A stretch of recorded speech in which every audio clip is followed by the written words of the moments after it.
Welcome guys, you are watching Juri's Tales and this is me Sagar Channa. आज हम करने वाले हैं सेक्शन 14 से लेके 18 तक। उसके साथ साथ हम डिफरेंसेस करेंगे इंडोर्समेंट इन ब्लैंक और इंडोर्समेंट इन फुल में क्या डिफरेंस है। अब सेक्शन 30 में बता रहा है कि नेगोशिएशन क्या होती है। जनरली हमने क्या देखा था नेगोशिएबल इंस्ट्रूमेंट की, जब हम इंट्रोडक्शन कर रहे थे तो नेगोशिएबल का मतलब होता है ट्रांसफरेबल, और नेगोशिएशन मतलब उसका प्रोसेस कि हम उस डॉक्यूमेंट को ट्रांसफ़र किस तरीके से करेंगे एक इंडिविजुअल से दूसरे इंडिविजुअल को। वो जो ट्रांसफ़र का प्रोसेस पूरा होगा उसे नेगोशिएशन कहा जाता है कि क्योंकि हम जब एक इंसान से दूसरे इंसान को वो डॉक्यूमेंट ट्रांसफ़र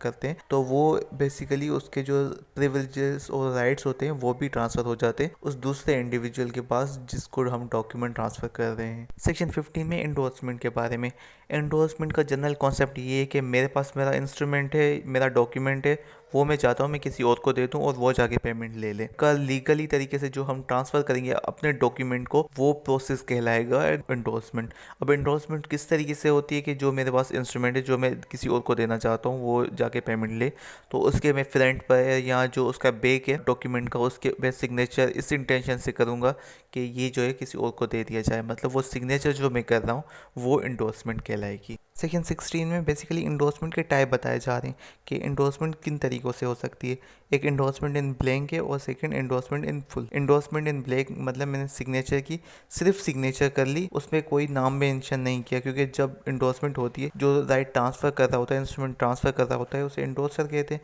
और जिसको ट्रांसफ़र किया जाता है उसे इंडोर्सी कहा जाता है।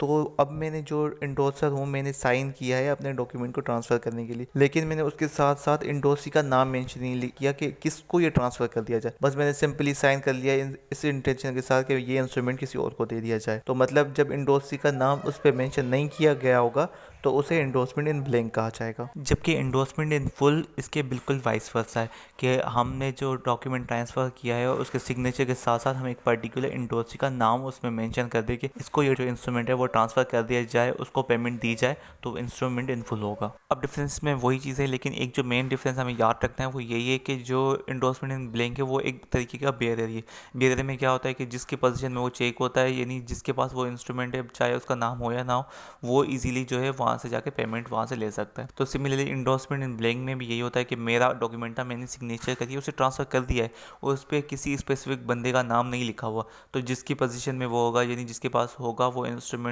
उस टाइम अवेलेबल, वो इजीली जाके उससे पेमेंट ले सकता है। जबकि इंडोर्समेंट इन फुल में इस तरीके से नहीं हो सकता क्योंकि वहाँ पे एक पर्टिकुलर इंसान का नाम मेंशन है, तो जिस इस इंसान का नाम मेंशन है वही उसकी पेमेंट ले सकता है। अब आगे इस सेक्शन में बताया हुआ है कि इंडोर्सी को भी सिमिलर वे से ट्रीट किया जाएगा जिस तरीके से पेई को किया जा रहा था या जिस तरीके से पेई को पेमेंट मिलनी थी। अब पेई कौन इंसान होता है? जो ऑफिशियली जब इंस्ट्रूमेंट बना था या जो होल्डर था उसका, यानी जिसको पेमेंट मिलनी थी, यानी ऑफिशियल जो पहले जिसके पास ये राइट था पेमेंट लेने का, उसे पेई कहा जा रहा है। तो पेई क्या करता है, वो अपना राइट, अपना इंस्ट्रूमेंट जो है किसी और को ट्रांसफ़र करता है इंडोर्समेंट के थ्रू, तो वो इंडोर्सर हो गया, उसने अपना राइट इंडोर्सी को दे दिया। जब उसने अपना राइट ट्रांसफ़र किया है तो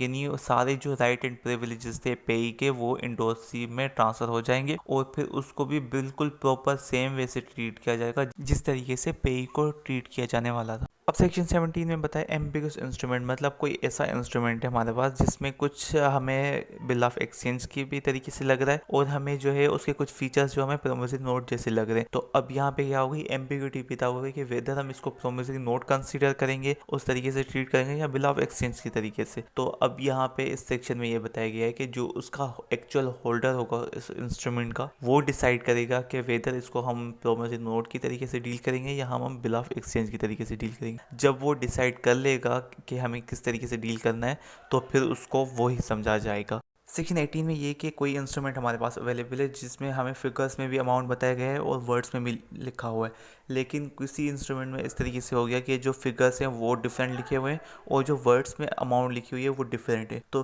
फिर इस सेक्शन में बताया हुआ है कि जो वर्ड्स में अमाउंट लिखी होगी वो प्रिवेल करेगी रेदर देन दी कि हमारे पास जो फिगर में अमाउंट लिखी है हम उसको प्रिवेल करवाएं, क्योंकि फिगर्स में जो है वो काफ़ी टाइम मिस्टेक हो सकती है। तो इसलिए जो वर्ड्स में अमाउंट लिखा होगा वही समझा जाएगा उस इंस्ट्रूमेंट की कीमत को। अब उसके अलावा दूसरी आगे इसी सेक्शन में बताया हुआ है कि अगर जो है वर्ड्स में एम्बिग्यूटी है, मतलब वो वर्ड वर्ड्स क्लियर नहीं लिखे हुए या उनकी जो राइटिंग है वो अजीब सी लिखी हुई है, उसमें हमें पता नहीं चल रहा कि एक्चुअल वर्ड में कितनी अमाउंट लिखी हुई है, तो फिर उस कंडीशन में जो है वो फिगर्स प्रिवेल करेंगे, वरना हमेशा जो है वर्ड्स ही प्रिवेल करते हैं।